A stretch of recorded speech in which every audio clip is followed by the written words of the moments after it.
Musumin, Saskatchewan.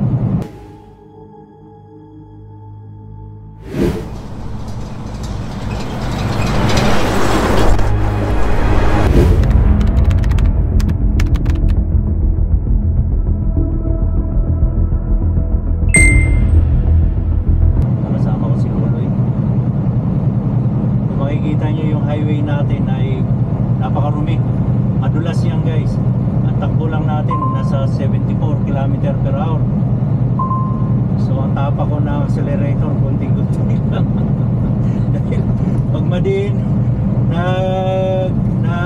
sasayaw-sayaw tayo eh. Walang truck sa likod natin dahil pinauna ko na yung mga kaskasero, mga suicide. Suicide bomber. Ayan. Kaya pag ganito ang sitwasyon, ganito ang kalsada, kailangan swabe yung tapak. Wala namang magaling dito. Kahit ako guys, kinakabahan. Mahirap na eh. Takbong pampamilya tayo. Ang temperature natin kanina, 0. Talagang puro black ice yung dinaanan namin. Pero kailangan talaga swabe ang takbo natin, dahan-dahan lang.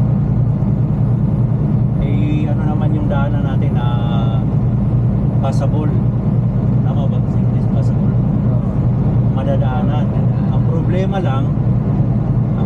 lang madulas. Kaya ingat-ingat lang talaga tayo. Eh daanan natin. Eh kung maganda ang daan natin, lowest 100, pero madulas eh, mahirap na eh 70 lang. Pag naka tayo ngayon guys, naka power divider ako ngayon or interaxle differential lang dahil hindi pwede na hindi natin gamitan, madulas talaga.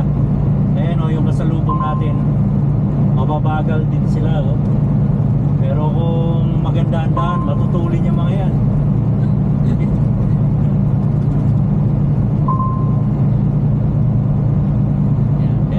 Doble ingat tayo. Kasi kung hahabulin natin yung miles natin, kung madidits tayo, mas lalo wala tayong miles doon. Lalo na matigil yung miles mo. Sabi nga na in-check, di baling 5-5 lang, basta tuloy-tuloy. So bagalan natin, basta merong miles. Kasi kanina, yung mga overtake eh, ako ang kinakabahan eh, baka pag nadulas sila pumalo sa atin eh. Yun ang problema doon eh. Tayo nag-iingat pero yung iba hindi. Kaya pag ganun may overtake na sa inyo, mag-slow down na tayo, paunahin na natin. Pero kung maaari, huwag kayong magpa-overtake sa kurbada dahil mahirap, matabunan tayo ng snow, hindi natin makakita yung daan. So possible pa rin tayo manage nun. Kaya pag diretso, paunahin na natin sila.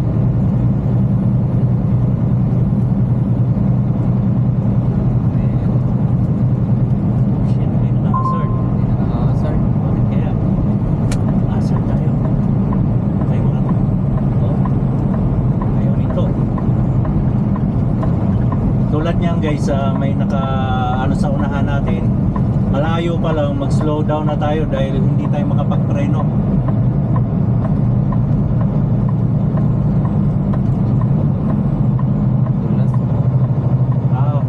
Farm machine.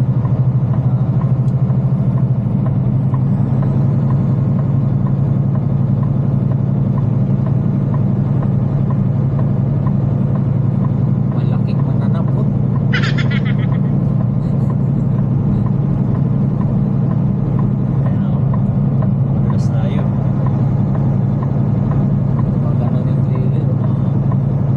Hindi tayo naka power divider, mabilis tayo mag-jackknife. Kaya focus, control sa manubela.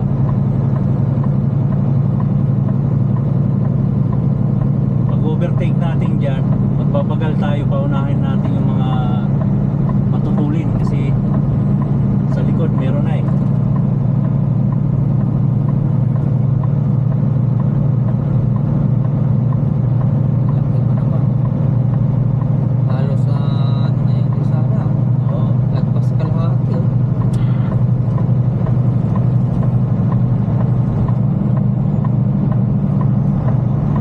mag-overtake tayo dito sa machine ng dahan-dahan lang.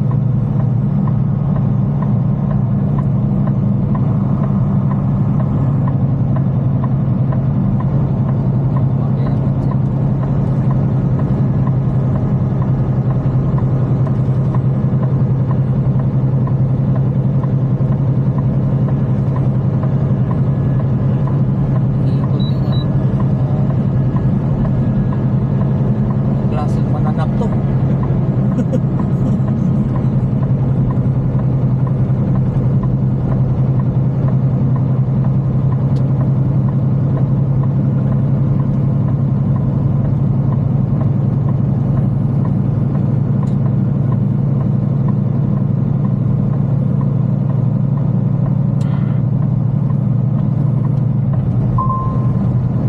So yun nasa likod natin, mahabol ang bilis nila, oh, darating. Oops. Paunahin natin sila after nitong curve.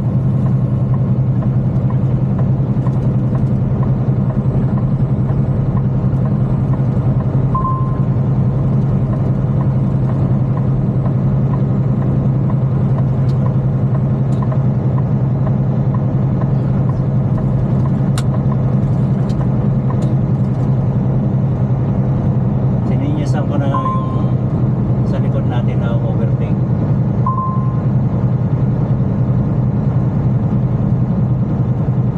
Ayan.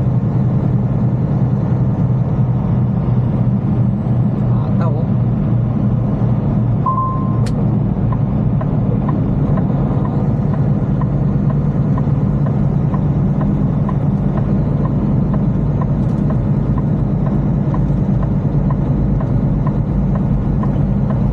Dulas tayo papunta sa dumudulas tayo papunta sa kanila eh.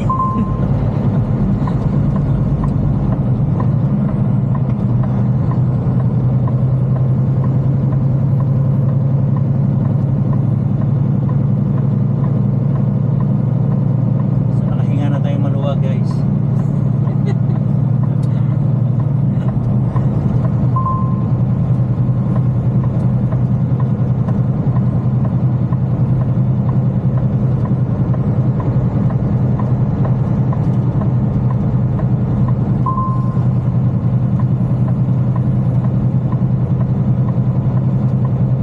Yung right side na lane puno ng snow, mahirap na sagasaan natin yan, baka higupin tayo papunta ng digs kasi kurbada yan, dito sila sa left side kumakain. Mamaya pag diretso yan, malinis naman yung sa right side.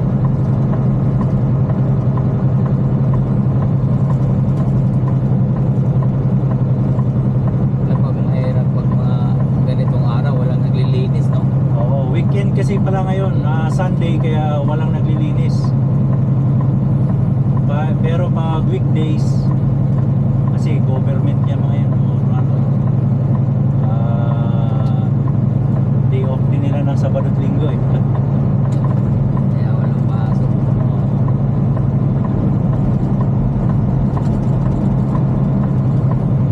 So man.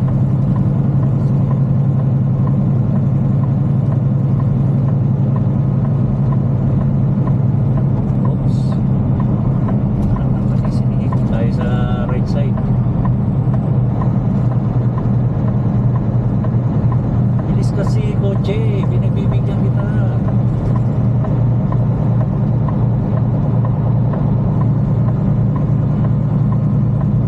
Gigitna na ako, kuya.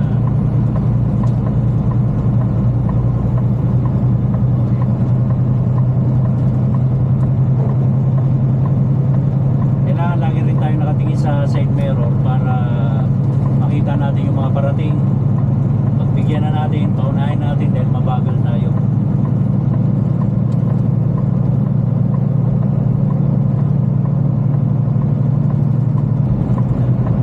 Naaktuhan na ni Lolo yung ano,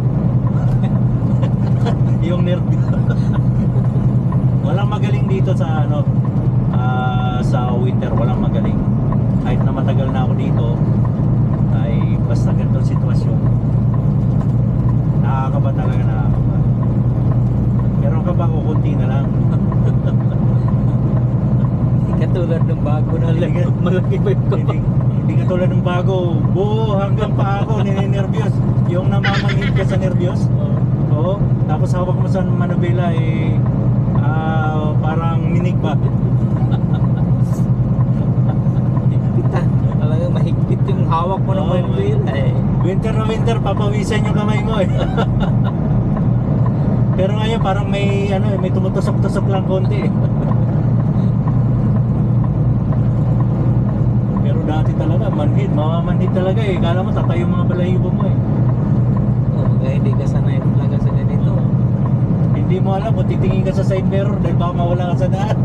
Ako nga nito, pagka bago, 30. Halos ayaw mo nang lumingon, steady lang yung mo. Halos ayaw mo nang bitawan yung manubela. Ganon ang feeling. Tapos halos hindi mo na matapakan yung accelerator. Ganon ang feeling na maka-encounter ng gantong kapangit na daan dahil napakadulas. Basta ang temperature galing snow positive 5 hanggang negative 5, mahirap magkumpiyansa dahil nagtunaw yan guys, natutunaw yung snow tapos mahanginan. Tulad nito may snow pero ilalim niya madulas. Oo, yan, wala tayo sa linya. Madulas, black ice ang ilalim. Black ice, compact ice. So ito, paunahin natin kung nasa likod, nagmamadali pag dito sa diretso. Ayan, hilid tayo ng konti. Paunahin natin to.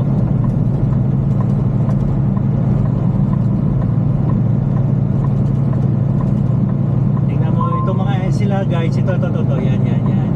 Yan, mga exempted sa dulas yan. Oo, mga exempted sa dulas, natuloy pa rin.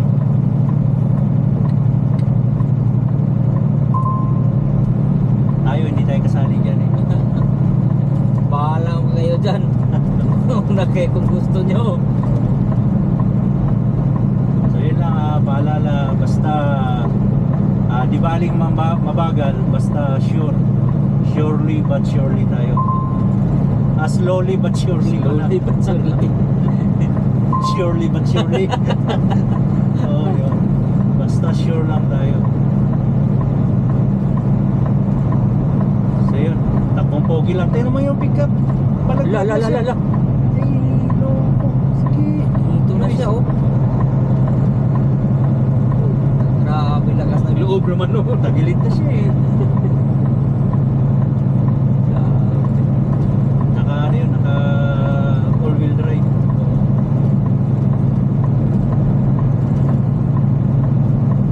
Ang takbo natin na below 50 km per hour.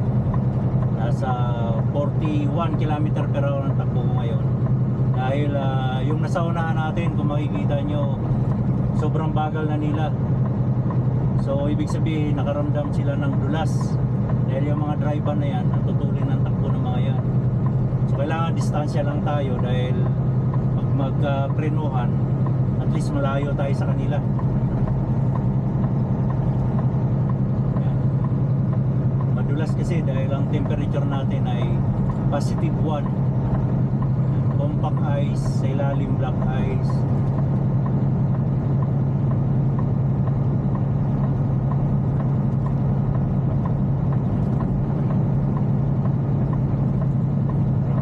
Sobrang bagal ang takbo natin, 43 ngayon, actual.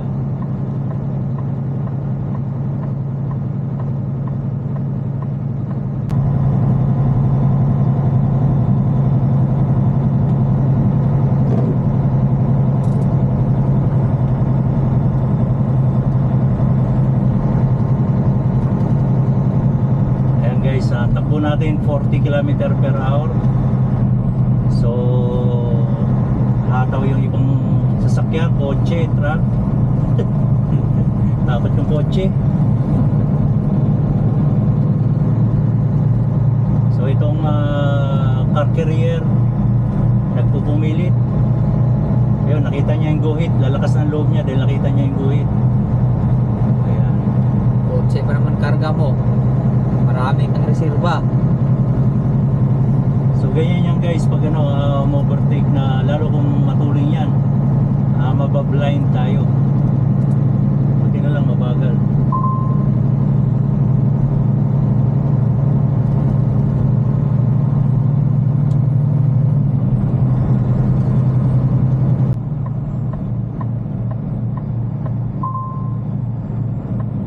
Slow down tayo guys dahil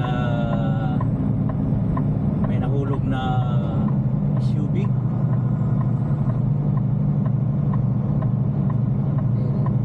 Oh shit. Let's go. Maganda pa. May tao sa loob. Baka isinakay ng pick up din. Kita ko. May tao sa loob. Try niyang tulungan kasi hindi yata kaya umalis na yung pick up truck.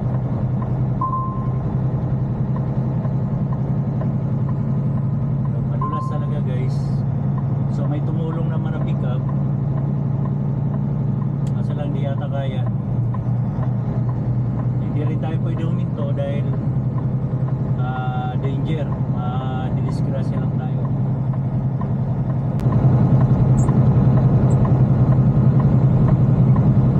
Ang dinadaanan natin ngayon guys, para tayo sa langit eh, puting-puti, makapigil hininga talaga.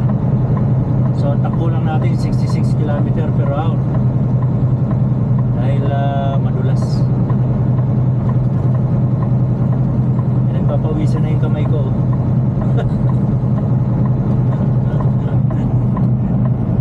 Kunti lang hininga mo kasi parang ano yan eh, sumakay ka pa, huwag ka lang malikot, parang gano'n. Sa bilyaran eh, nakakapigil hininga. Pag may overtake, hindi ako humihinga eh, baka hanginin eh.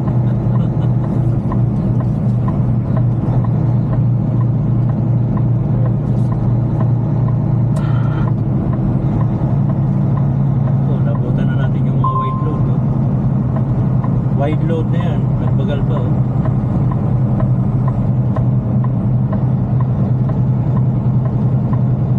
Nagkarga ng hilo. Sa bloke.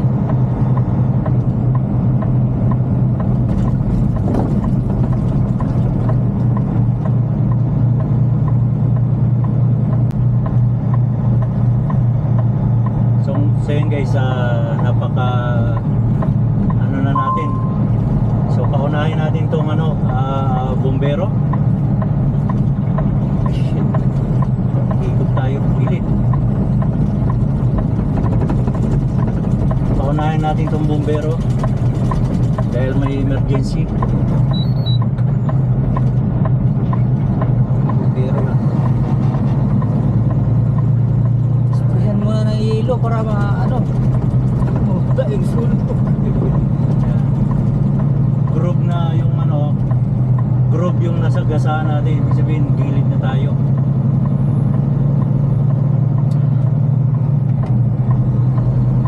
Pag ganyan guys, mayroong aksidente.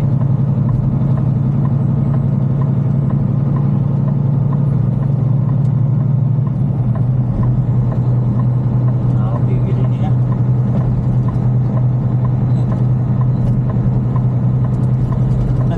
Ano feeling si Loy?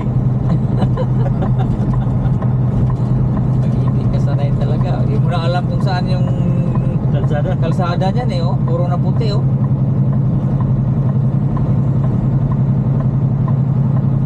Yung ambulansya nga, tatakot din yung overtake sa akin. Bis na meron silang rescue, baka pati siya i-rescue.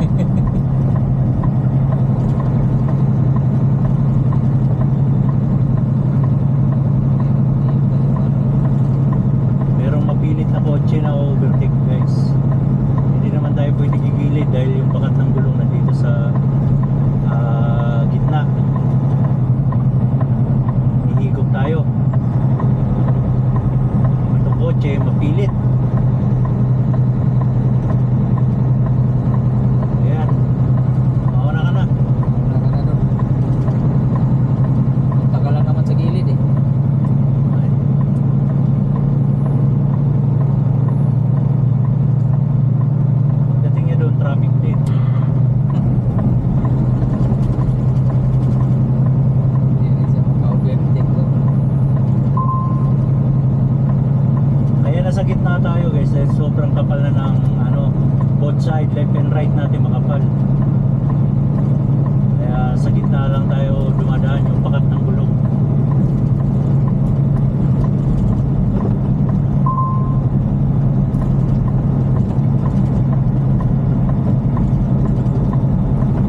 Ba? Kaso,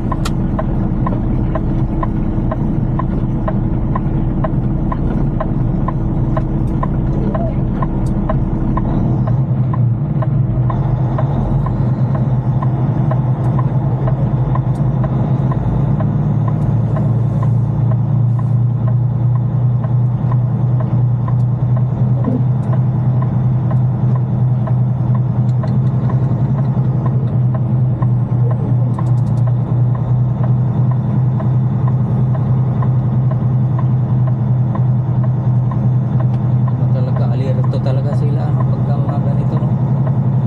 Yung kagandahan dito, talagang may rescue kagad. Pulis, ambulansya, bumbero.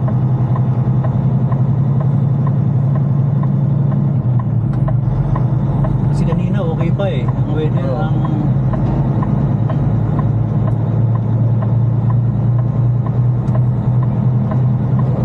Ilan lang yung sakay niyan, isa lang siguro, pero dami na nila. Oh.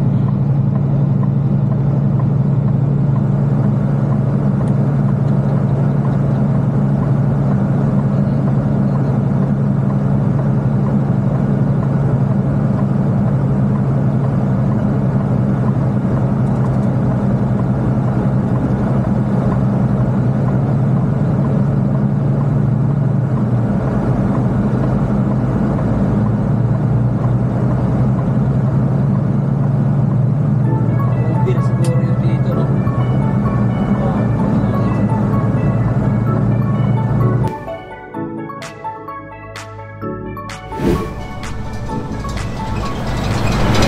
Sumama ka sa biyahe, ito ang biyahe ng buhay. Filipino Truckers Pro, takbo pogi lang tayo mga biyahero.